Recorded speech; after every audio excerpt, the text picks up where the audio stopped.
Hello, I'm Seth the Unincarcerated, or the Nick Experience, depending on where you're watching me. And this is my new series I like to call RPG Stories.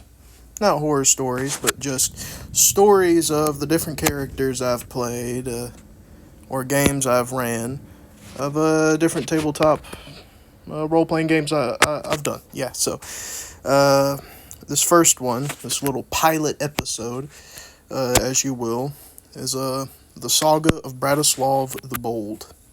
The first one-shot I ever played in with my high... so, without further ado, let's jump in.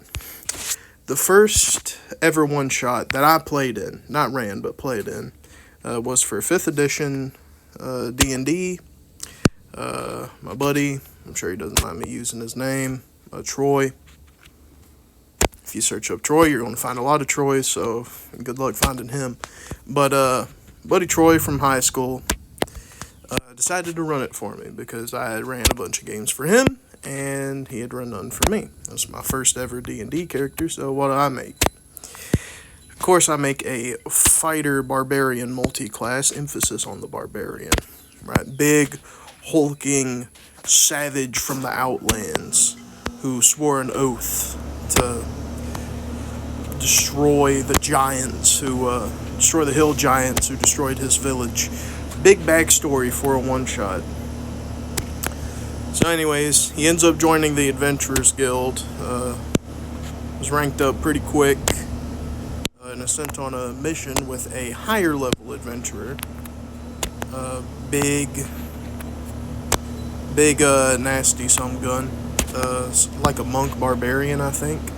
And also keep in mind that for this one shot, it's just me and the DM. Just me and him. Me and Troy. So it was an NPC, obviously. Anywho, Bratoslav the Bold. Or no, it's Bratoslav the Brave, not the Bold.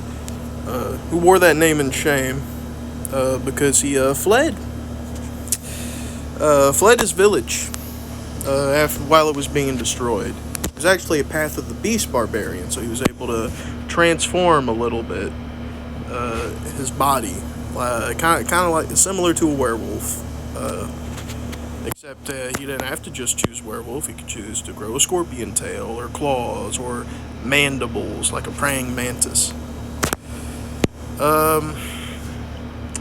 And he got this power from a Fey Spirit, and the Fey Spirit said, okay, but you have to call yourself the Brave. It's like, I'll help you out, but you have to call yourself the Brave, ironically, so you can never forget your failure as the chief of that, of your tribe. And he said, oh, okay, right. So that was his backstory. But he gets to this town, he's looking for some ships, not a sailor.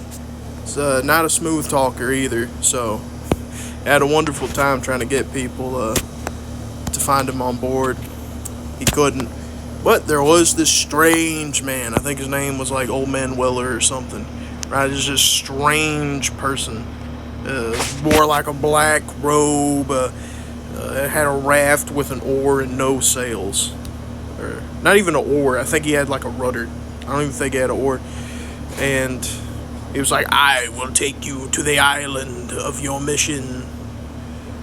I was like, okay. Everyone else was super cagey, right? So couldn't get a ride from anyone else. So it was too dangerous or something. Yeah, there. So hop on with him. It takes me across the sea, no problems.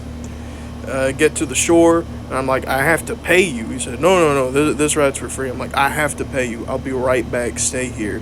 And I used my background trait. I forget what it was called, but it's the one for Outlanders. Essentially, you can forage without needing to make a roll. If there are things to forage, you can forage, and you'll be fine for food. So I did that. I used that to find some berries. With a handful of berries, I came back to pay him in some berries. He was gone, so I was like, oh, well, more for me. I started eating the berries, right? So anyways, I head off. I find the village, meet up with the high-level adventurer mentioned earlier. She was like, okay, we gotta go.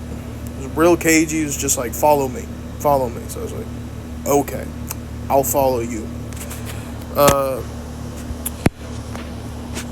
She led me astray, to say the least. We're wandering through the jungle, and I fall in a hole. And we both fall in a hole at the same time. I got caught by some vines, took quite a bit of damage, and she just, being a monk, just fell, took no damage. Monk barbarian, just whoop. I'm fine. Great. Got a Mary Sue over here. She very much was a Mary Sue. So we're at the bottom of the hole.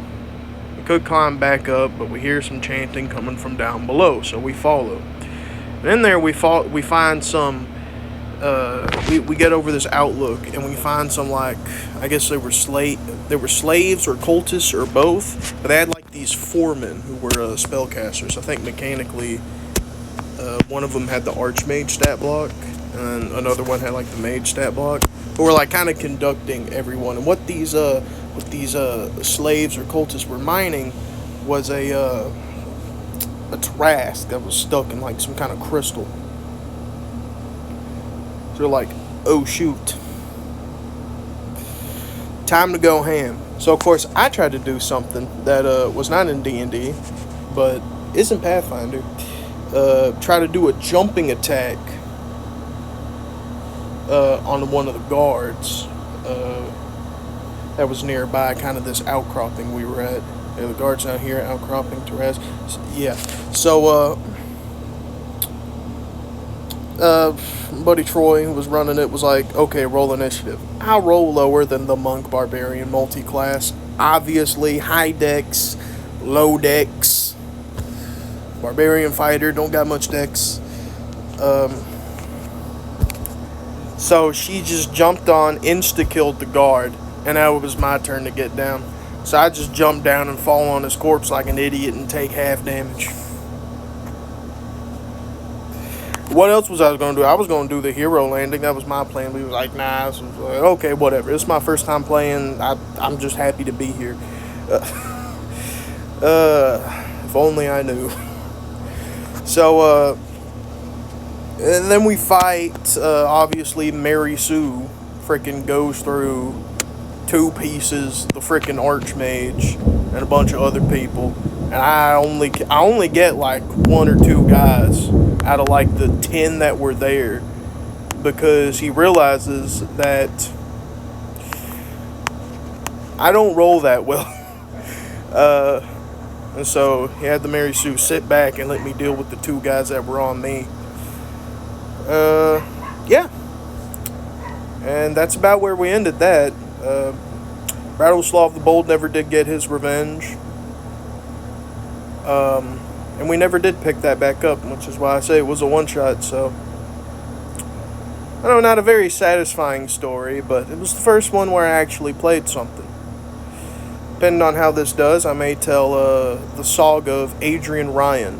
First character I got to play in a long term campaign that lasted many, many sessions. Multiple sessions. It was like a 2-year campaign. And we were meeting up nearly every week. So, pretty big one, all things considered. Oh, alright. I don't know how to end this. Seth, the Nick Experience, Unincarcerated, signing off. Until next time.